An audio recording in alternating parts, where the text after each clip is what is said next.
స్మరించుకుంటూ అనునిత్య సమాజ హితం కోసం మా వంతు కృషి చేస్తున్నాము, చేస్తూనే ఉంటాము. మన NTR memorial trust, NTR blood bank, NTR విద్యాలయాలు కానివ్వండి, లేదా మన బసవతారకం క్యాన్సర్ ఆసుపత్రి కానివ్వండి, ఇలా ఎన్నో రకాలుగా మా వంతు సేవలు అందిస్తున్నామని చెప్పడానికి ఎంతో గర్విస్తున్నాను. తలసేమియా బాధిత పిల్లల కోసం ఎన్టీఆర్ ట్రస్ట్ ఆధ్వర్యంలో నిర్వహిస్తున్న ఈ అద్భుతమైన కార్యక్రమంలో పాల్గొనేందుకు నిజంగా నాకు చాలా గర్వంగా ఉంది.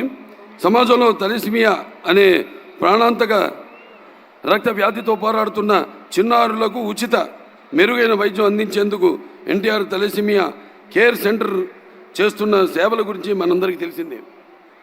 తలసేమియా అనేది చెప్పారు ఇందాక, ఆ టెక్నికల్ టర్మ్స్ అన్నీ, అది జన్యుపరమైన రక్త వ్యాధిని, దీనివల్ల శరీరంలో ఆరోగ్యకరమైన ఎర్ర రక్త కణాలు ఉత్పత్తి కావు.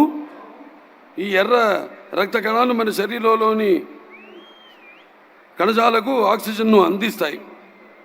ఈ ఎర్ర కణాలను ఉత్పత్తి కాని ఫలితంగా ఈ వ్యాధిగ్రస్తులు తీవ్రమైన అలసట, అలాగే ఎదుగుదలలో అంతరాయం, ఎముకల సమస్యలతో బాధ పడాల్సి వస్తుంది. మరియు జీవితాంతం రక్త మార్పిడికి పై ఆధారపడాల్సిన పరిస్థితి వస్తుంది.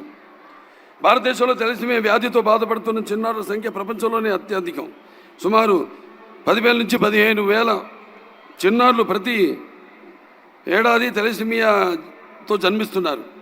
హైదరాబాద్లో సుమారుగా 3,500 మంది చిన్నారులు ఈ వ్యాధితో పోరాడుతున్నారు. ఈ చిన్నారుల ప్రతి 15-20 రోజులకు ఒకసారి రక్త మార్పిడి చేయించుకోవాల్సిన అవసరం ఉంటుంది. ఒక రక్త మార్పిడి ఖర్చు 12,000 నుంచి 14,000 వరకు. దీనికి తోడు రెగ్యులర్ రక్త మార్పిడి వల్ల ఐరన్ లోడ్ సమస్య వస్తుంది. అది గుండె, కాలేయం మరియు ప్యాంక్రియాస్ వంటి వాటిపై ప్రభావం చూపించి ఇతర ఆరోగ్య సమస్యలకు దారితీస్తుంది.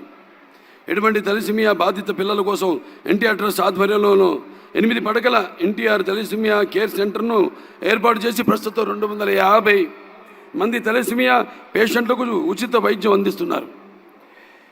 ఈ సేవలను మరింత విస్తరించేందుకు ప్రస్తుతం 8 పడకలతో ఉన్న హైదరాబాద్ ఎన్టీఆర్ తలసేమియా కేర్ సెంటర్ను 25 పడకలకు పెంచుతున్నారు. అదేవిధంగా ఆంధ్రప్రదేశ్ రాజధాని అమరావతిలో మరో తలసేమియా కేర్ సెంటర్ ప్రారంభించేందుకు చర్యలు చేపడుతున్నారు. రాబోయే రోజుల్లో